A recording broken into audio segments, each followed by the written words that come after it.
في ناس كتير بتسأل هو ليه العاصمة الإدارية أسعارها غالية جدا عن وسط البلد وعن المناطق اللي احنا عارفينها أكتوبر والتجمع وهكذا. السلام عليكم ورحمة الله وبركاته. معاكم أحمد إبراهيم، قناة ايجيبت ادفايزر، شركة الحبشي للتسويق العقاري. النهارده أنا جاي أتكلم معاكم عن سؤال مهم قوي، وهو ليه أسعار العقارات في العاصمة الإدارية غالية بالمقارنة بوسط البلد أو بالمناطق اللي احنا عارفينها زي التجمع الخامس او 6 اكتوبر او الشيخ زايد وهكذا. طيب خليني مبدئيا اقول لك ان بالنسبه للمحلات وبالنسبه للمكاتب الاداريه هي في تشابه بنسبه كبيره ما بين المحلات الموجوده في العاصمه والمحلات الموجوده في 6 اكتوبر والتجمع وهكذا. دي اولا. طيب ثانيا، في تفاوت موجود بيحصل في جزء من العقارات دي. نقول مثلا نص العاصمه الاداريه الجديده. نص العاصمه الاداريه الجديده يا سيدي، سواء مكاتب اداري او سواء ان هي محلات تجاري، اسعارها اعلى من المناطق اللي احنا عارفينها او مناطق وسط البلد. طيب خليني اسالك سؤال واحد.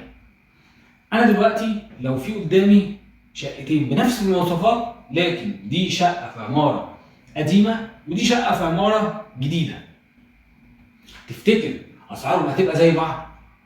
طبعا لا.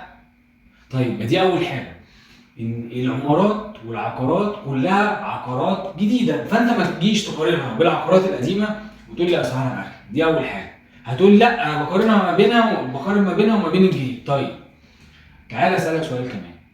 انا دلوقتي لو جيت في اي منطقه، اي مكان كويس، نقول مناطق وسط البلد، الزمالك على سبيل المثال، كويس، او اي حي من الاحياء وسط البلد، لو انا دلوقتي جيت اجر شقه عاملها مكتب، الشقه دي موجوده في عماره سكنيه، وكان قصادي شقه تانية او مكتب بنفس المساحه ونفس كل حاجه، ودي عماره جديده ودي عماره جديده على فكره، كويس، بس المكتب التاني في برج اداري، برج كله مكاتب وشركات، تفتكر الفرق هيبقى قد ايه؟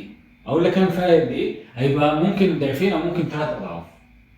ممكن ضعف او ممكن 3 اضعاف.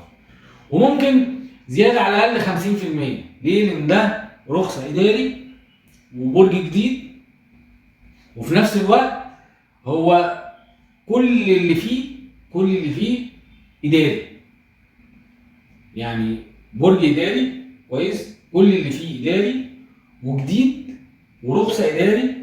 غير دي عماره ممكن تبقى قديمه او جديده لكنها سكن مش اداري، حتى لو الوحده كانت رخصتها اداري اللي موجوده في العماره دي، السعر برضه هيختلف.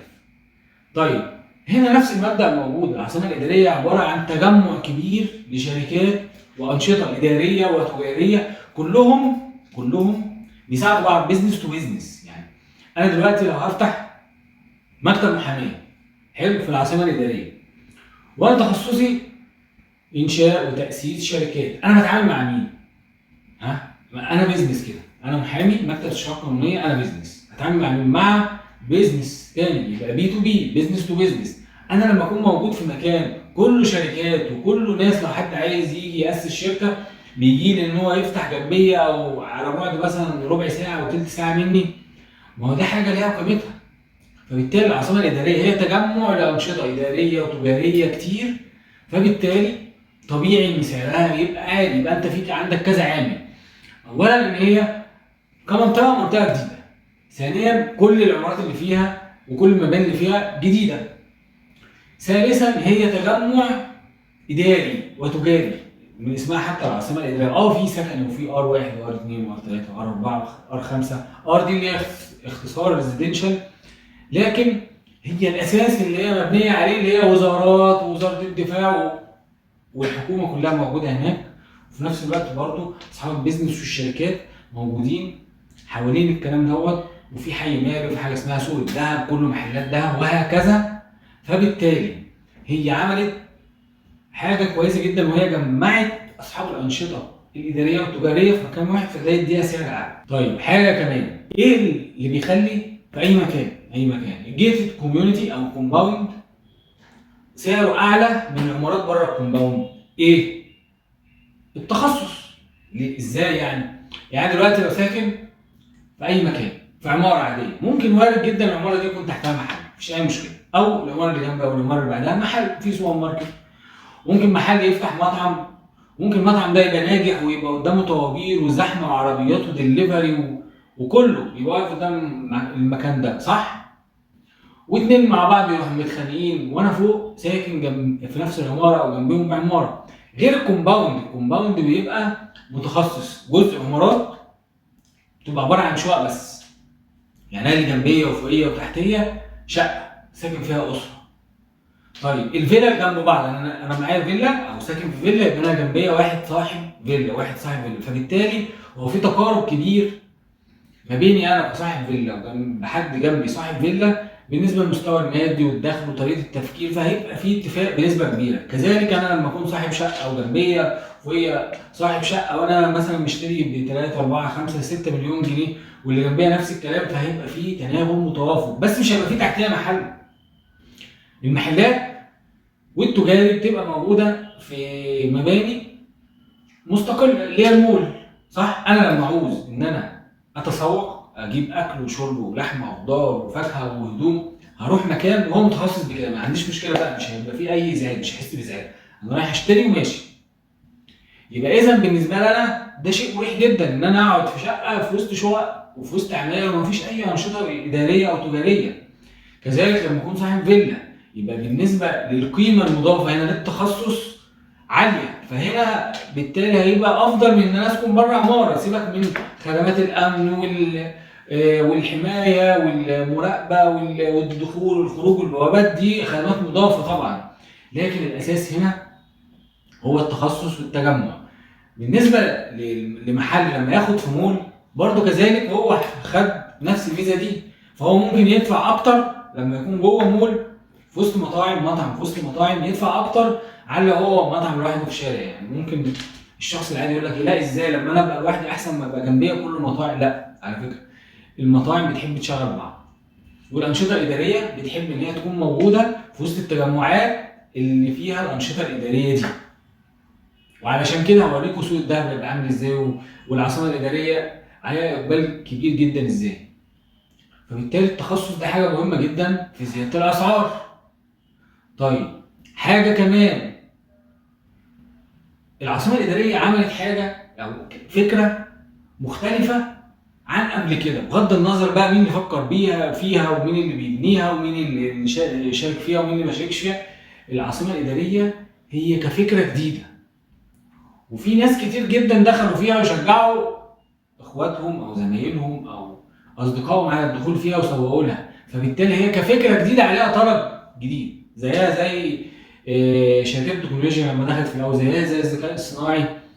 هي كفكره جديده، مفيش في مصر كلها مكان فيه تجمع كبير بالشكل دوت بتاع العاصمه الاداريه. وكمان انت عندك مثلا دبي والامارات ما كان عندها ابراج كبيره وكان بتقابل بعض مشاكل كويس، ما كان بيلاقوا لها حل.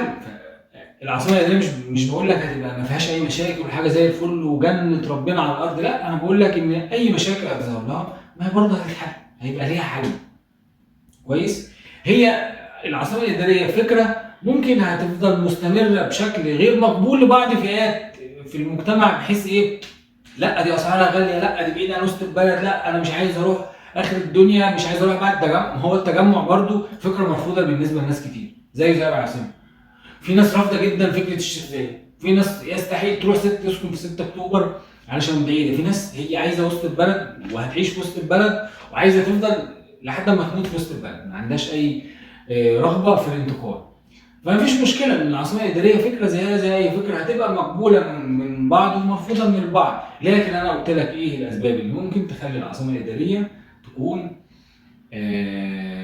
غاليه واسعار الشراء فيها غاليه. لكن بشكل عام مش معنى ان ناس كتير معهاش ان هي تشتري فيها معنى كده ان محدش هيروح، لا، ما هو في ناس تانية معاها فلوس هتشتري كويس، واللي بيشتري دوت بنسبه كبيره هو بيستثمر، هو مش هيروح مش هيسكن. يعني هو اللي بيشتري محل ده مش هيفتحه، اللي بيشتري مكتب ده غالبا هو مش هيفتحه، امال هو بيأجره. وده الطبيعي بتاع العقارات على فكره. اي عقار في الدنيا لو متأجر فهو ليه مالك وليه مستأجر، تمام؟ طب المالك بنسبه كبيره هو مش محتاج يسكن في العقار، فبيأجره، ولو عايز يبيعه هيبيعه. عايز اقول لك يعني اصحاب انشطه اداريه وتجاريه كتير جدا ما بيحبوش الشراء. هو الراس مال بتاعه هيكسب منه اكتر بكتير لو ما اشتراش، امال لو اجر.